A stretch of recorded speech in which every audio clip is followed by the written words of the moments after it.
My dear student friends, मैं Arvind Maheshwari maths clinic से आपका तहे दिल से स्वागत करता हूं। दोस्तों, क्या आप मैथमेटिक्स के फॉर्मूले फिल्मी गानों का यूज करके, टीवी के एडवर्टाइज का यूज करके या फिर फनी टेक्निक से, फनी एंड निंजा टेक्निक से, फनी एंड ट्रिकी मेथड से याद रखना चाहते हैं तो इस वीडियो में अंत तक बने रहिए। दोस्तों, हम आपको आज कुछ ऐसे टेक्निक्स बताने वाले हैं या फॉर्मूले याद करने की, फिल्मी गानों का यूज करके, टीवी के एडवर्टाइज का यूज करके। तो चलिए दोस्तों, हम देखते हैं। आप लोग फिल्मी गानों का काफी यूज करते हैं, तो क्यों ना हम इसका यूज अपने एजुकेशन में कर लें। एंटरटेनमेंट में तो हम करते ही है, तो एजुकेशन में कर लेते हैं। तो दोस्तों देखिए, मैं आपको यहाँ पर एक फॉर्मूला लिख रहा हूं। Slope of the line ax plus by plus c equal to 0 is. तो दोस्तों आपको इसका फॉर्मूला याद होगा। तो इसका फॉर्मूला है m equal to minus A by B, m equal to minus A by B. तो चलिए दोस्तों, हम इसको फिल्मी गानों का यूज करके कैसे लर्न कर सकते हैं। देखिए, आपने एक गाना सुना है, मुन्नी बदनाम हुई। अब इस फॉर्मूले का और उस फिल्मी गाने का क्या कनेक्शन है, चलिए देखते हैं। तो आपको मुन्नी बदनाम हुई, इस गाने में एक बाम का यूज हुआ है, आप जानते हैं, झंडू बाम का यूज हुआ है। तो चलिए हम देखते हैं कि इसको कैसे कनेक्ट करते हैं। आपको ऐसे इमेजिन करना है कि आपके ट्यूशन की या आपके कॉलेज की पिकनिक गई है, जहां पर आपको स्लोप पर चढ़ना है। ओके, तो स्लोप पे चढ़ते चढ़ते क्या होगा, स्लोप पे चढ़ते चढ़ते दर्द होगा। तो दर्द होगा तो आप क्या लगाएंगे, आप लगाएंगे बाम लगाएंगे। तो चलिए, हम अब नीचे से ऊपर की ओर जाते समय दर्द होगा या ऊपर से नीचे की ओर आते हुए दर्द होगा। तो ऊपर से नीचे से ऊपर की ओर जाते हुए दर्द होगा। तो चलिए हम बाम लगाते हैं और नीचे से ऊपर की ओर बाम लिखते हैं। तो हम नीचे से ऊपर की ओर लिखते हैं बाम, BAM बाम, BAM बाम। तो इस तरीके से हमने नीचे से ऊपर की ओर बाम लिख दिया है। तो देखिए हम फॉर्मूले के कितने करीब आ गए हैं। फॉर्मूला क्या है, m equal to minus A by B, और यहाँ पे क्या है, m equal to A by B. चलिए बस अब निगेटिव साइन ही बाकी है। तो हम कैसे याद रख सकते हैं कि निगेटिव साइन लेना है। तो चलिए मुझे बताइए कि हम खुशी में या दर्द में बाम लगाते हैं, कब बाम लगाते हैं। तो हम हमेशा दर्द में बाम लगाते हैं। कभी ऐसा हुआ है क्या कि किसी लड़की ने हाँ कह दिया और लड़का मारे खुशी के बाम चौपड़ रहा है, ऐसा होता है क्या, नहीं होता है। तो हमेशा बाम दर्द में लगाते हैं। और दर्द के लिए आप कौन सा साइन लेंगे, प्लस का लेंगे या माइनस का लेंगे, तो माइनस का साइन लेंगे। तो हम यहाँ पर माइनस का साइन लगा देते हैं। तो now in this way we have the formula m equal to minus A by B. तो इस तरीके से हम स्लोप का फॉर्मूला मुन्नी बदनाम हुई इस फिल्मी गानों से याद रख सकते हैं। चलिए अब दोस्तों हम दूसरा फॉर्मूला देखते हैं। दूसरा फॉर्मूला हम देखते हैं कि आपने सुना है गाना, बेबी को बेस पसंद है, बेबी को बेस पसंद है, आपने गाना सुना है। अब इस गाने से हम मैथमेटिक्स के फॉर्मूले कैसे लर्न कर सकते हैं। देखिए, अब जैसे हम यहाँ पर एक लिखते हैं value log x equal to y। जब हम पूछते हैं कि when log x equal to y, what is the value of x, बहुत से बच्चों को कंफ्यूज होता है। तो इस कंफ्यूजन को दूर करने के लिए हम आपको उस बेबी को बेस पसंद है इस फिल्मी गानों को इस फॉर्मूले से रिलेट करते हैं। चलिए देखते हैं कैसे। जैसे कि बेबी को बेस पसंद है, वैसे ही लॉग को, लॉग बोले तो लॉगरिथम, तो वैसे ही लॉग को भी बेस पसंद होता है। तो when we write log x equal to y, it means log x equal to y but base is e। Generally जब हम कैलकुलस में पढ़ते हैं, limit, derivative, integration, differential equation में जब हम पढ़ते हैं, and when we write log x equal to y, then here the base is always e।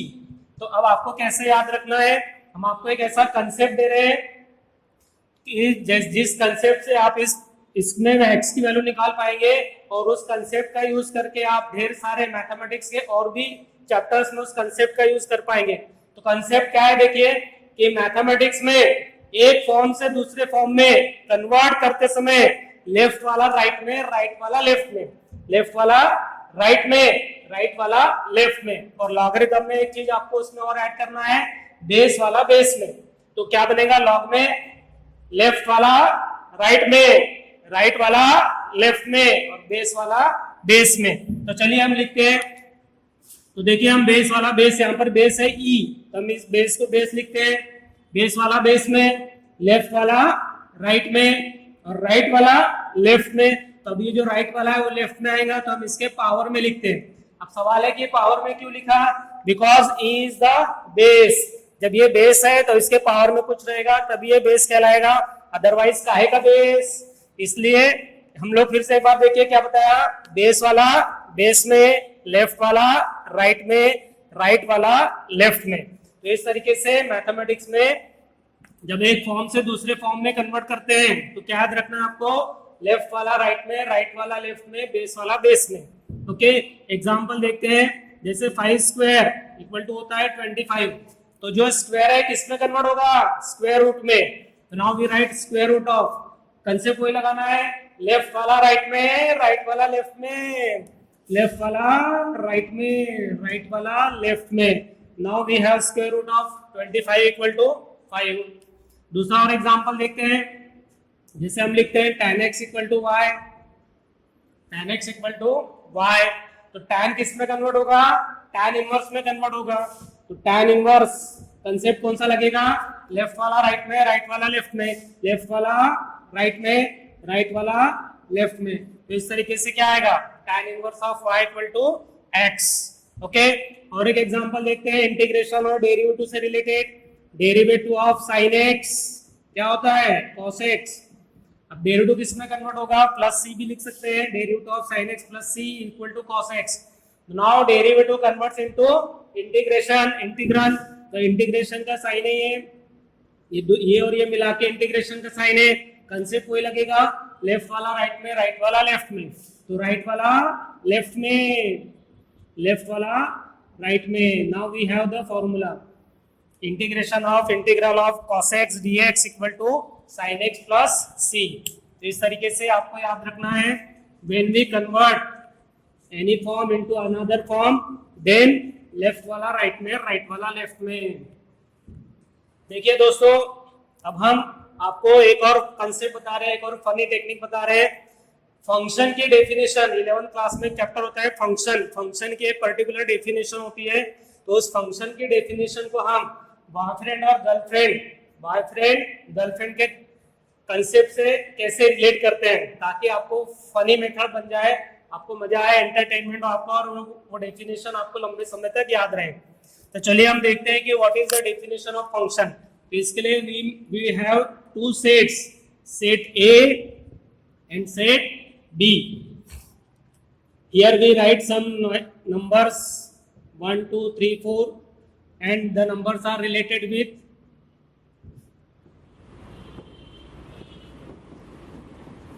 तो what is the definition of function. The definition of function क्या है, तो देखते हैं कि if every element of set A, every element of set A is related with one and only one element of set B, one and only one element of set B। तो देखिए क्या है definition, if every element of set A is related with one and only one element of set B, then we can say that there is a function from A to B, there is a function from A to B and it is denoted like this, function from A to B। Okay, फिर से देखिए यहाँ पे condition है कि set ए का हर element, यहाँ पे देखिए सेट ए का हर एलिमेंट, सेट ए का हर एलिमेंट सेट बी के एलिमेंट से रिलेटेड है, लेकिन केवल एक ही एलिमेंट से रिलेटेड है, केवल एक ही एलिमेंट से रिलेटेड है। तो here we can say that there is a function from A to B. दूसरा एग्जांपल लेते हैं हम, यहां पर दूसरा एग्जांपल लेते हैं। Okay, suppose -2 is related with 4, 2 is related with 4, 4 is related with 16, minus 4 is related with 16. Now देखिए कि ये फंक्शन है क्या? हाँ, यहाँ पर फंक्शन है. Yes, there is a function from A to B. Definition के हिसाब से यहाँ का हर एलिमेंट रिलेटेड है और केवल एक ही एलिमेंट से रिलेटेड है. -2 किससे रिलेटेड है? It is always related, it is only related with 4. -2 16 से रिलेटेड है क्या? नहीं है. -4 किससे रिलेटेड है? केवल 16 से. 4 से रिलेटेड है क्या? नहीं है. तो इसका मतलब है कि every element is related with one and only one element of set B. तो हियर वी हैव, इस फंक्शन को कहते हैं वन वन फंक्शन और इस फंक्शन को कहते हैं मैनी वन फंक्शन. ओके, तो नाउ फंक्शन का आपका कंसेप्ट ख्याल में आ गया होगा. अब देखिए कि हम इसको बॉयफ्रेंड और गर्लफ्रेंड के हिसाब से कैसे कन्वर्ट करते हैं, ताकि आपको एक फनी मेथड भी मिल जाए, थोड़ा इंटरेस्ट भी डेवलप हो जाए और लंबे समय तक याद भी हो जाए. तो देखिए, सेट ए को हम कहेंगे सेट ऑफ बॉयज. तो ये बॉयज है और ये जो है ये गर्ल्स है. ठीक है, यहाँ पर बॉयज है और यहाँ पर क्या है? गर्ल्स है. ओके, अब यहाँ पर इस फंक्शन के डेफिनेशन में, फंक्शन की डेफिनेशन में बॉयज के लिए एक अच्छी बात है और एक बुरी बात है. गर्ल्स के लिए एक अच्छी बात है और एक बुरी बात है. चलिए देखते हैं कि बॉयज के लिए अच्छी की बात क्या है. ये जो डेफिनेशन कहती है कि एवरी बॉय कौन सा सेट है? सेट ए के एलिमेंट्स है बॉयज, सेट बी के एलिमेंट्स है गर्ल्स. ओके, तो every boy has girlfriend, every boy has girlfriend. Okay, लेकिन बॉयज के लिए बुरी बात क्या है कि they have only one girlfriend. They have only each boy, every boy has only one girlfriend. देखो, हर एक बॉय को गर्लफ्रेंड मिलेंगी, डेफिनेशन के मुताबिक हर एक बॉय को गर्लफ्रेंड मिलेंगी, लेकिन एक ही गर्लफ्रेंड मिलेंगी. ओके, तो एक बॉयज के लिए अच्छी बात है कि हर बॉय को गर्लफ्रेंड मिल रही है, लेकिन देखिए गर्ल्स के लिए अच्छी बात क्या है या बुरी बात क्या है? गर्ल्स के लिए देखिए, यहाँ पे जो एलिमेंट है ये किसी से रिलेटेड नहीं है. इसका मतलब ये जो गर्ल है, इस गर्ल के लिए कोई बॉयफ्रेंड नहीं है. ओके, तो गर्ल्स के लिए बुरी बात यह है कि हर एक गर्ल को बॉयफ्रेंड मिलेगा, इसकी गारंटी नहीं है. हर एक गर्ल को बॉयफ्रेंड मिलेगा, इसकी गारंटी नहीं है. लेकिन अच्छी बात क्या है? देखिए यहाँ पर ये जो गर्ल्स है, ये जो सेट है, this is a set of boys, this is a set of girls. Okay, अब अच्छी बात क्या है? देखिए, ये जो गर्ल है, इस गर्ल को कितने बॉयफ्रेंड है? They have 2 boyfriend. She has 2 boyfriend. इसको भी देखिए 2 बॉयफ्रेंड है. इसका मतलब क्या है? गर्ल्स के लिए एक अच्छी बात क्या है कि गर्ल्स के लिए पहले हम देखते हैं बुरी बात क्या है कि हर गर्ल को बॉयफ्रेंड मिलेगा. हर एलिमेंट किसी से रिलेटेड होगा, सेट बी का एलिमेंट किसी से रिलेटेड होगा ऐसा जरूर नहीं है. हर गर्ल को बॉयफ्रेंड मिलेगा ऐसा जरूर नहीं है. लेकिन गर्ल्स के लिए अच्छी बात क्या है कि हर गर्ल को, या हर गर्ल को नहीं बोल सकते, गर्ल को मोर देन वन बॉयफ्रेंड भी मिल सकता है. मोर देन वन बॉयफ्रेंड भी मिल सकता है. तो इस तरीके से आप फंक्शन के डेफिनेशन को बॉयफ्रेंड गर्लफ्रेंड के कंसेप्ट से याद रख सकते हैं. इससे क्या होगा कि आपको लंबे समय तक याद रहेगा, इंटरेस्ट आएगा और आपका एंटरटेनमेंट भी होगा और एजुकेशन भी होगा. ओके, चलिए देखते हैं हम फॉर्मूला लर्न करने की कुछ नई टेक्निक. टीवी के एडवर्टाइज से हम देखते हैं फॉर्मूला कैसे लर्न कर सकते हैं.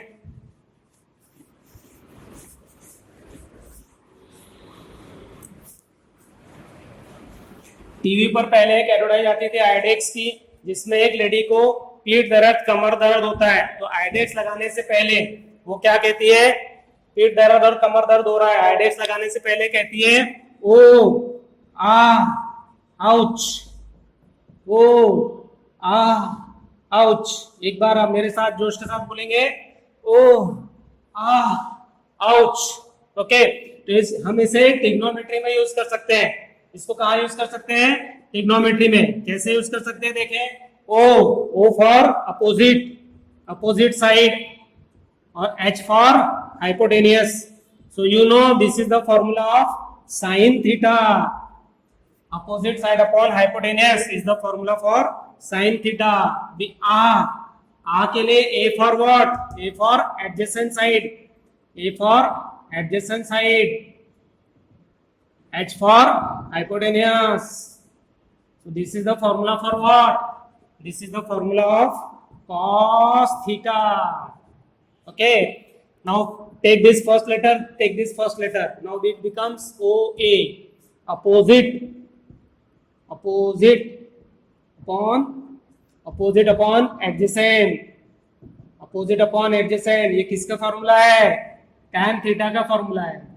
नाउ इस तरीके से हम टीवी के एडवर्टाइज का यूज करके भी हम फॉर्मूले लर्न कर सकते हैं. ओके, फिर से एक बार बोलेंगे मेरे साथ. ओ आ आउच. ठीक है, ये बेसिक फॉर्मूला आप याद रख सकते हैं ट्रिग्नोमेट्री का. इससे देखिए, अब हमें यहाँ पे आपको लिखता हूं लॉगरिथम की फिर से बात करते हैं. log a whole square equal to 2 log a. आपको देखना है कि कौन सी वैल्यू सही है, कौन सी वैल्यू सही है देखना आपको. ओके, और यहां हम लिख रहे हैं log a square equal to 2 log a. अब आपको बताना है कि इन दोनों में से कौन सा आंसर सही है. यहाँ पर दोनों आंसर सही है ऐसा नहीं है, कौन सा आंसर सही देखना है. इसके लिए हम आपको एक टेक्निक बताते हैं. तो बहुत से बच्चे कंफ्यूज हो जाते हैं. कंटिन्यूटी चैप्टर में इसकी जरूरत पड़ती है. बहुत सी बार log a होल स्क्वायर आता है, आंसर लिख लेते हैं 2 log a, या फिर log a स्क्वायर आता है 2 log a लिख लेते हैं. तो कौन सा आंसर सही है ये पहचानने के लिए एक टेक्निक बता रहे हैं. देखिए, मान लो कि x कोई एक बच्चा है, स्टूडेंट है, और y दूसरा कोई स्टूडेंट है. और x जो है पहला स्टूडेंट जो है वो मम्मी डैडी दोनों के सर पे चढ़ा हुआ है. मम्मी और डैडी दोनों के सर पे चढ़ा हुआ है. और जो दूसरा बच्चा वहां है वो केवल मम्मी के या केवल डैडी के सर पे चढ़ा है. तब आप मुझे बताइए कि इन दोनों में से कौन सा बच्चा जल्दी नीचे उतरेगा. पहला वाला जो दोनों के सर पे चढ़ा है, या दूसरा वाला जो केवल एक के सर पे चढ़ा है. ऑब्वियसली आप जो कह रहे हैं सही सोच रहे हैं, बिल्कुल एकदम सही सोचा आपने. तो आप जो सेकंड वाला जो बच्चा है जो केवल मम्मी के या केवल डैडी के सर पे चढ़ा है, केवल एक के सर पे चढ़ा है, वो जल्दी नीचे उतरेगा. मम्मी के सर पे चढ़ा है, डैडी ने डांट दिया तो नीचे उतरेगा. डैडी के सर पे चढ़ा है, मम्मी ने डांट दिया तो नीचे उतरेगा. ओके, तो यहाँ पर देखिए कि अब कौन सा आंसर राइट होगा, फर्स्ट वाला या सेकंड वाला. फर्स्ट वाला या सेकंड वाला. ओके, सही बोल रहे हो आप, बिल्कुल सही बोले. तो सेकंड वाला आंसर राइट होगा. क्यों? क्योंकि ये जो 2 है, ये जो स्क्वायर है, ये केवल a के सर पे चढ़ा हुआ है, इसलिए नीचे उतर जाएगा. और ये जो 2 है, ये जो स्क्वायर है, ये log a के सर पे कंबाइनली चढ़ा हुआ है, इसलिए नीचे नहीं उतरेगा. तो इस तरीके से आप इसको, इस कंफ्यूजन को आप दूर कर सकते हैं इस टेक्निक लगा के. ओके, देखिए बच्चों, मैथमेटिक्स में वो पंगत मेथड और बफे मेथड भी होती है. अरे आप कंफ्यूज हो गए होंगे, मैं खाना खिलाने की बात कर रहा हूँ कि पढ़ाई की बात कर रहा हूँ. तो देखिए, खाना खिलाने की, अभी हमारे यहाँ कोई प्रोग्राम होता है तो खाना खिलाने की 2 मेथड होती है. एक होती है पंगत मेथड और दूसरी होती है बफे मेथड. एक होती है पंगत मेथड, बफे मेथड. तो वैसे ही मैथमेटिक्स में भी होती है पंगत मेथड और बफे मेथड. आप बोलेंगे कैसे? हम जानते हैं कि पंगत मेथड और बफे मेथड में डिफरेंसेस है, उसके कुछ मेरिट्स है, डीमेरिट्स है. तो हम मेनली 2 डिफरेंसेस के बारे में बात करेंगे. पंगत मेथड में क्या होता है कि भूखे के पास खाना आता है, मतलब खाना भूखे के पास आता है. पंगत मेथड में खाना भूखे के पास आता है. और बफे मेथड में क्या होता है? बफे मेथड में भूखा खाने के पास जाता है. ये एक मेन डिफरेंस है. और मैथमेटिकल डिफरेंस क्या है? मैथमेटिकल डिफरेंस ये है कि पंगत मेथड में सबको मिलता है. पंगत मेथड में सबको मिलता है, जो मेनू बने वो सबको मिलते हैं. और बफे मेथड में जिसको जितना चाहिए वो उतना लेता है. लेकिन आप जानते हैं कि आजकल कुछ लोग कोई प्रोग्राम में जाते हैं तो एक्स्ट्रा ले लेते हैं और फिर खा नहीं पाते, उसका टाकता. तो इससे अच्छा है उतना ही लो थाली में, व्यर्थ न जाए नाली में. तो चलिए देखते हैं हम हमारे मैथमेटिक्स से फॉर्मूले को. और तो पंगत मेथड और बफे मेथड, कौन सी मेथड? पंगत मेथड. अब सवाल यह है कि पंगत मेथड कैसे लगाना है, कब लगाना है, और बफे मेथड कब लगाना है. ओके, तो चलिए, P फॉर पंगत, P फॉर प्लस. आपको प्लस और माइनस में लगाना है पंगत मेथड. प्लस और माइनस में लगाना है पंगत मेथड, और बफे मेथड कहाँ लगाना है, मल्टीप्लिकेशन में लगाना है। कहाँ लगाना है, मल्टीप्लिकेशन में। ओके, कैसे याद रहेगा, अब देखिए कि जैसे एक एग्जांपल देखते हैं हम, a plus B minus C upon D square. तो अब यहाँ पर क्योंकि यहाँ प्लस माइनस है इसलिए लगेंगी पंगत मेथड। पंगत नीचे ऊपर में जो बैठे हैं वो सारे पंगत में बैठे हैं, और नीचे का जो है ये मेनू है, तो ये जो मेनू है पंगत में सारे जो बैठे हैं सबको मिलेगा, सबको डिस्ट्रीब्यूट होगा। जैसे कि पंगत मेथड में कोई भी मेनू जो रहता है वो हर एक व्यक्ति को दिया जाता है, वैसे ही डी स्क्वायर जो है डिस्ट्रीब्यूट होगा, तो it becomes A upon D square plus B upon D square minus C upon D square. Generally integration chapter में 12th में या फिर और कोई चैप्टर में हम इसका यूज करते हैं।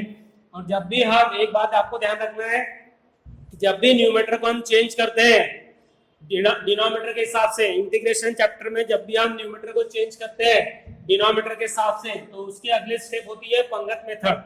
तो when we change numerator according to denominator then the next step is always पंगत मेथड। ओके, तो इस तरीके से अब मल्टीप्लिकेशन में कैसा होगा, मान लीजिए a into B upon D square है, तो a into B upon D square है, तो इसका बंटवारा ऐसे नहीं होगा, a upon D square into B upon D square ऐसा नहीं होगा।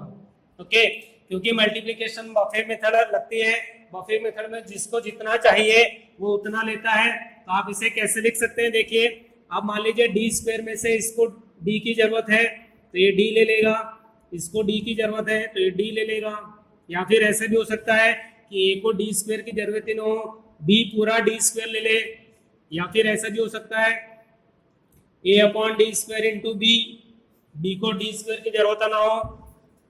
ये सारे जो होता है अकॉर्डिंग टू फॉर्मूला होता है। ओके, तो अब कैसे होगा, या फिर ऐसे भी हो सकता है कि a को भी d स्क्वायर की जरूरत है, b को भी d स्क्वायर की जरूरत है, तो केवल हम इतना नहीं लिख सकते हैं, ये जो d स्क्वायर है एक्स्ट्रा हो गया, इस एक्स्ट्रा को बैलेंस करने के लिए आपको यहाँ लिखना पड़ेगा d square. So in this way this d square is distributed in multiplication by using buffet method, जिसको जितना चाहिए वो उतना लेता है। ओके, अब हम देखते हैं आगे कि और फॉर्मूले लर्न करने की कौन सी टेक्निक है। तो जैसे देखिए 12 के स्टेट बोर्ड के सिलेबस में एक चैप्टर होता है लॉजिक, जनरली ये सीबीएसई के सिलेबस में नहीं होता है, तो स्टेट बोर्ड में है लॉजिक। लॉजिक चैप्टर में एक फॉर्मूला होता है P एंड निगेशन P, ये एंड का सिंबल है और ये निगेशन का मतलब होता है नॉट P। यदि इसको आपको याद रखना है, बहुत से बच्चे इसे याद नहीं रख पाते हैं, तो इसका एक हम आपको टेक्निक बता रहे हैं। मान लीजिए कि P यानी पप्पू पास हो गया, पप्पू पास हो गया, तो निगेशन P क्या होगा, पप्पू फेल हो गया। ओके, तो और बीच में कौन सा सिंबल है, एंड। यदि मान लो पप्पू अपने पापा से कहे कि मैं पास हो गया हूं एंड मैं फेल हो गया हूं, तो पापा उसके उठा के एक रख के देंगे कि नहीं देंगे, बोलेंगे सच सच बोल जो भी है, क्योंकि कोई भी इंसान पास भी हो जाए एंड फेल भी हो जाए एक साथ, ऐसा हो सकता है क्या, नहीं हो सकता है। तो इसका मतलब है कि यदि कोई कह रहा है कि मैं पास हो गया एंड मैं फेल हो गया हूं, तो इसका मतलब वो झूठ बोल रहा है। It means it is always false, and false को हम कहते हैं कॉन्ट्राडिक्शन। क्या कहते हैं, कॉन्ट्राडिक्शन। तो इसी को हम दूसरे शब्दों में भी याद रखने का टेक्निक बता सकते हैं। चलिए मैं आपसे कहता हूं कि मैं शादीशुदा हूं, I am married, okay, and यहाँ पे ध्यान दीजिए, एंड मैं आपसे कहूं कि मैं बैचलर हूं, तो आप क्या सोचेंगे मेरे बारे में, तो आपको कहेंगे ना माहेश्वरी सर झूठ बोल रहे हैं। तो कोई इंसान मैरिड हो जाए एंड बैचलर हो जाए, दोनों चीजें एक साथ नहीं हो सकती, therefore it is always false. तो इस तरीके से आप क्या कर सकते हैं, फॉर्मूले लर्न कर सकते हैं। तो आप हमने देखा है यहाँ पर कुछ एग्जांपल्स फिल्मी गानों का यूज करके, टीवी के एडवर्टाइज का यूज करके और नया नया टेक्निक लगा के हमने देखा है कि फॉर्मूले कैसे लर्न कर सकते हैं। ओके, तो अब ये कुछ एग्जांपल्स है अलग अलग डिफरेंट चैप्टर्स से रिलेटेड। वैसे ही हम आपके लिए हम Maheshwari maths clinic YouTube channel में आपको बहुत सारे वीडियोस मिलेंगी जिसमें हम आपको नए नए फॉर्मूले। आपने ये वीडियो अंत तक देखा, इसके लिए मैं आपका तहे दिल से शुक्रिया अदा करता हूं। दोस्तों मैं आपसे ये नहीं कहूंगा कि इस वीडियो को आप लाइक कीजिए, शेयर कीजिए, सब्सक्राइब कीजिए, क्योंकि मुझे आप पे विश्वास है कि आप ऐसा करने से अपने आप को रोक नहीं पाएंगे, आप ऐसा जरूर करेंगे। ओके दोस्तों, इसी तरीके से हम नया नया टेक्निक आपको बताते हैं इस Maheshwari maths clinic YouTube channel में। आप नया नया टेक्निक सीखते हैं फिल्मी गानों से, टीवी के एडवर्टाइज से, और नया नया निंजा टेक्निक लगा के फॉर्मूले कैसे लर्न करना है।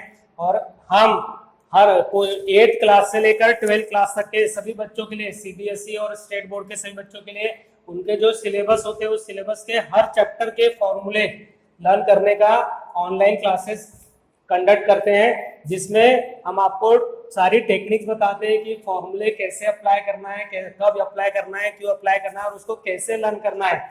और इस टेक्निक से जब आप लर्न करते हैं तो मैं आपको गारंटी देता हूं कि आपके जो ग्रैंड सन होंगे या ग्रैंड डॉटर होंगे, वहां तक के उनको तक आप इस टेक्निक का फॉर्मूले उन समय तक आप बता पाएंगे, यानी आपको इतने लंबे समय तक याद रहेगा कि आप अपने ग्रैंड सन ग्रैंड डॉटर को भी ये टेक्निक बता पाएंगे। ओके, धन्यवाद, थैंक यू। हम मिलते हैं अगले वीडियो में, तब तक के लिए स्वस्थ रहिए, मस्त रहिए और व्यस्त रहिए।